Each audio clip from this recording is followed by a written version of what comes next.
So hopefully now we have the whole capacity of the server. No, you can stay. Oh, sorry. So it should run in real time again. You want to start? Go.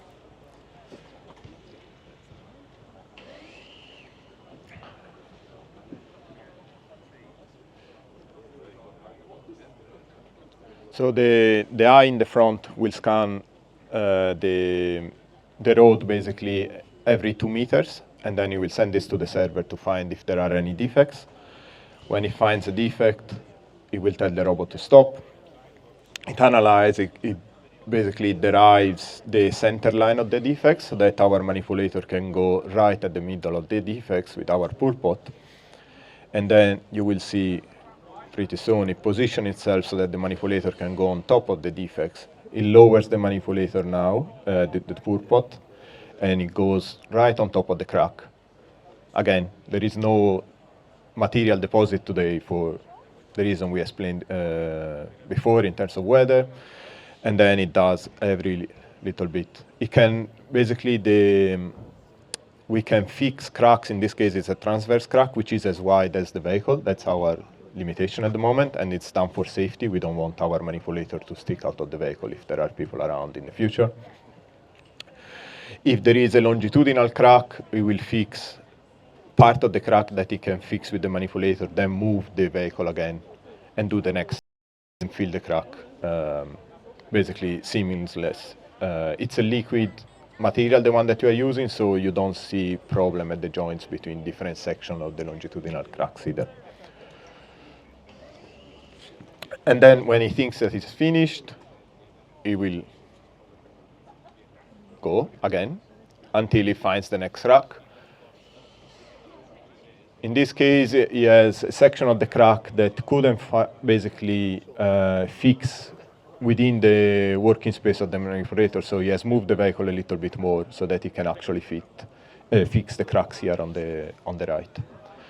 Again, there might be some part of the cracks that wouldn't be fixed because they look shallower due to the presence of the water in the cracks at the moment, but it looks like it has detected the vast majority of it at the moment.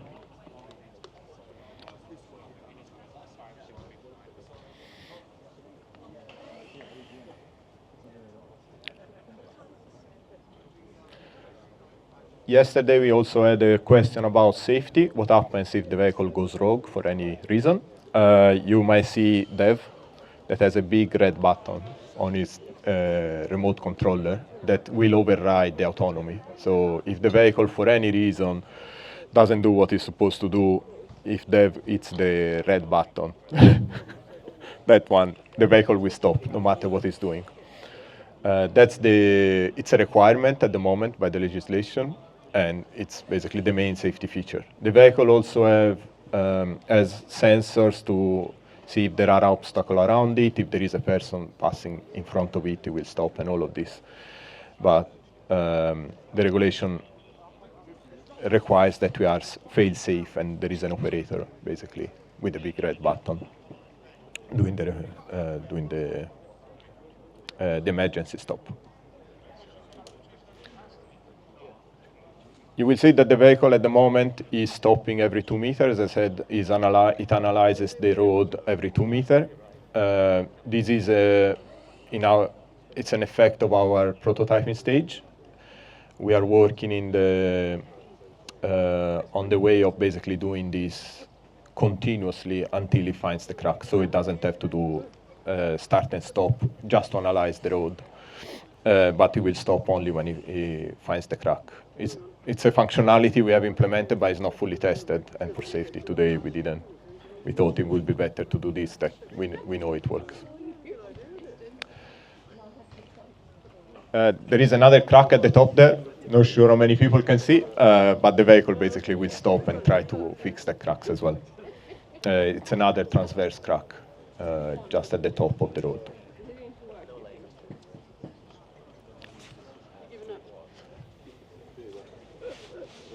While it does this, are there any questions, comments, anything that you would like to say? Yes. What material would it normally put in?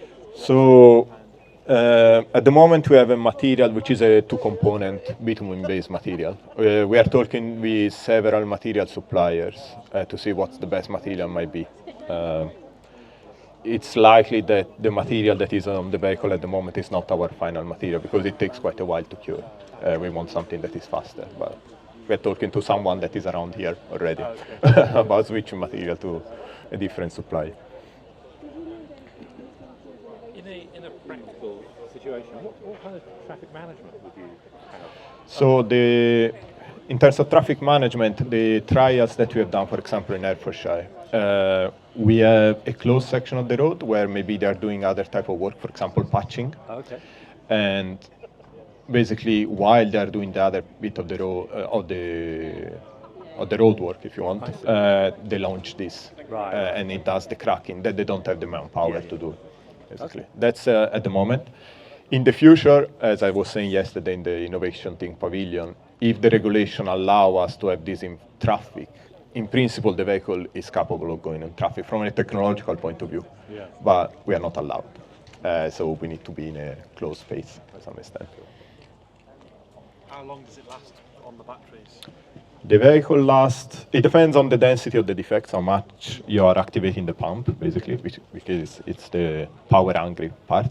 The vehicle itself, if it never activates the pump, it lasts about 10 hours.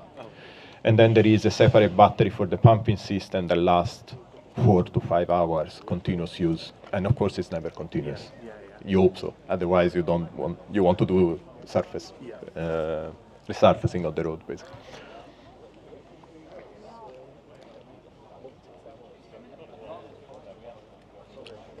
I think that was our demo. Sorry about the weather. It would have been more excited if some material was deposited, but we can do what we do.